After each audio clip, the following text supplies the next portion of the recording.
Bonjour à tous, j'espère que vous allez bien. Je vous souhaite tous mes meilleurs vœux pour cette nouvelle année.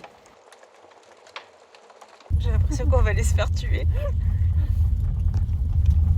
C'est Volatilisé.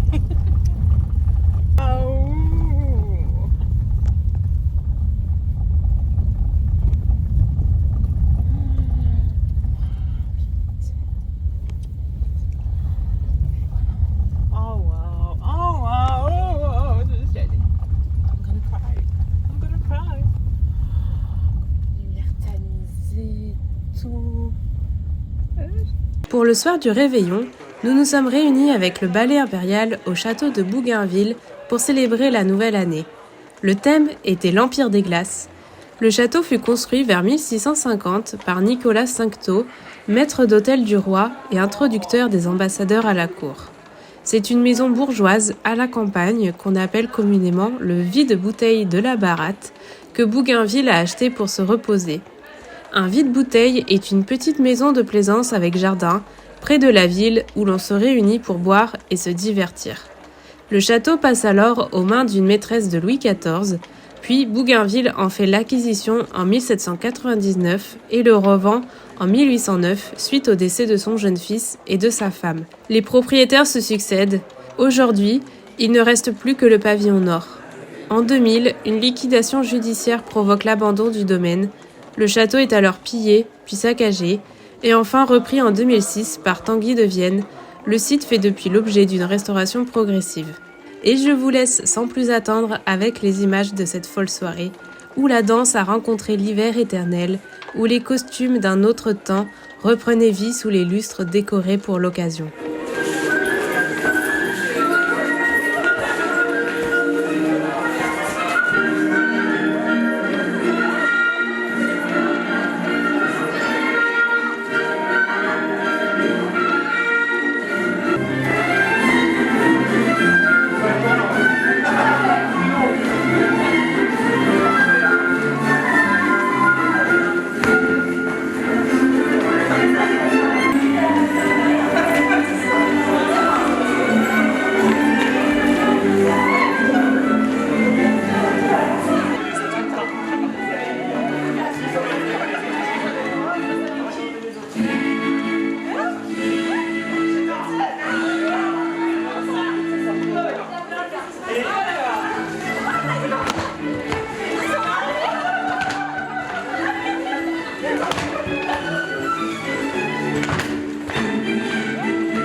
attends.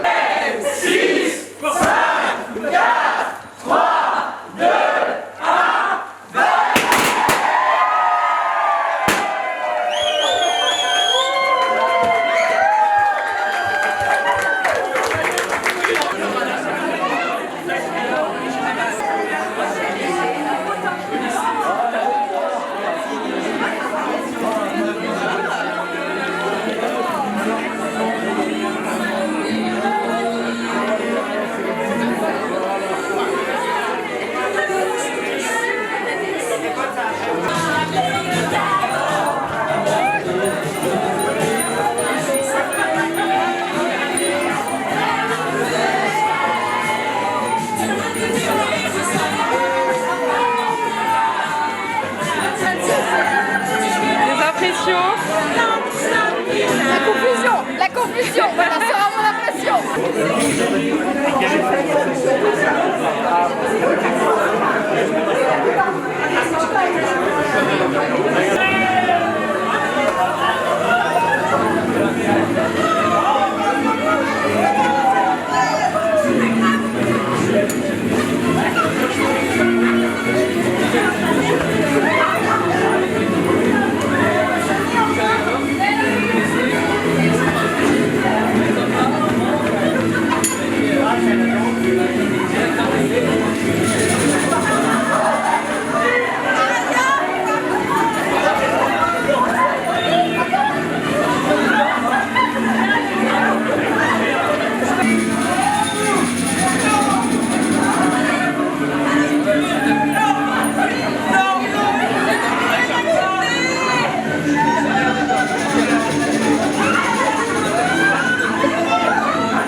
On te voit pas, c'est juste à Rome. Un close-up. Oui. Oh là là, c'est trop bien.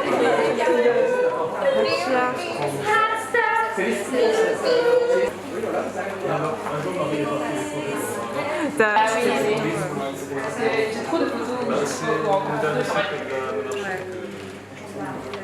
C'est pour YouTube.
Après une nuit endiablée à faire revivre les valses et les quadrilles, nous sommes rentrés dans notre gîte pour 5 heures du matin.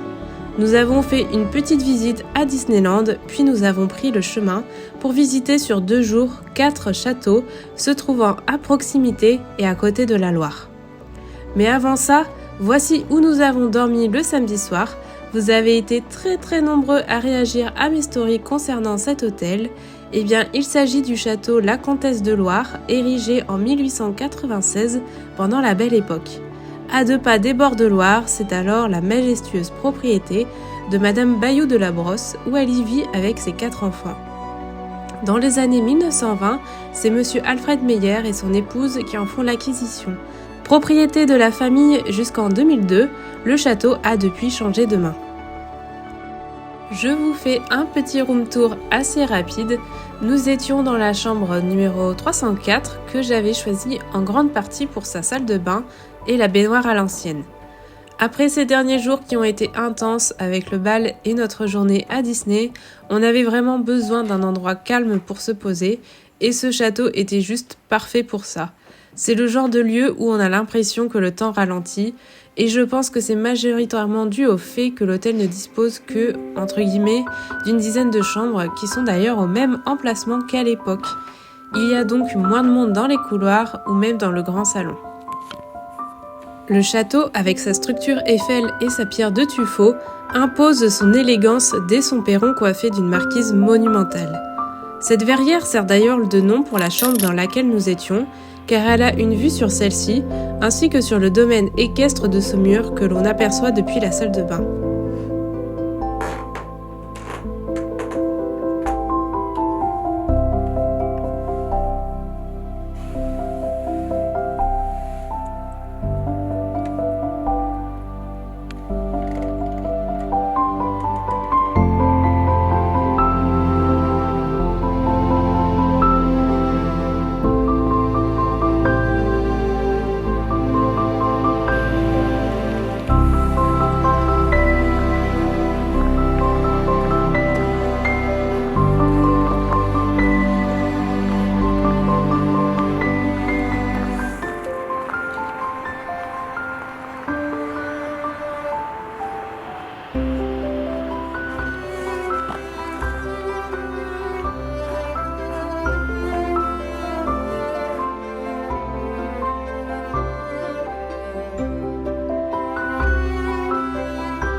Et en ouvrant la fenêtre, nous avons eu la belle surprise de découvrir que nous avions également une vue sur le magnifique château de Saumur.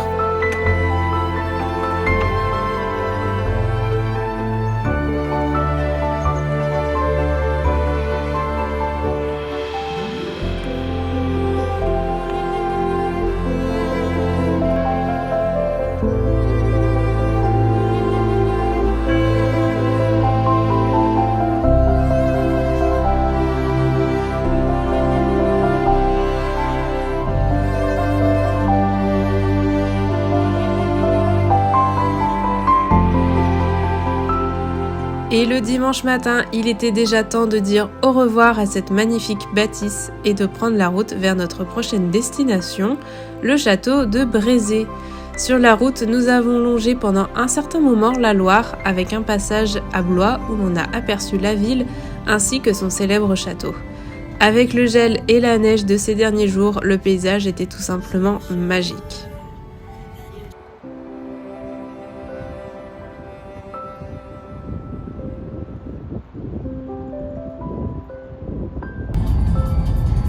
Absolute cinéma. Avec les nuages là ?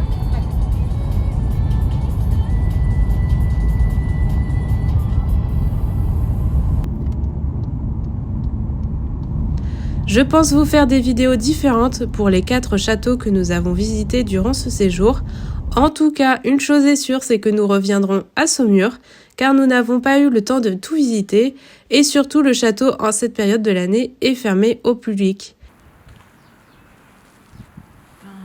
Dommage que ce soit fermé. Ouais, d'où?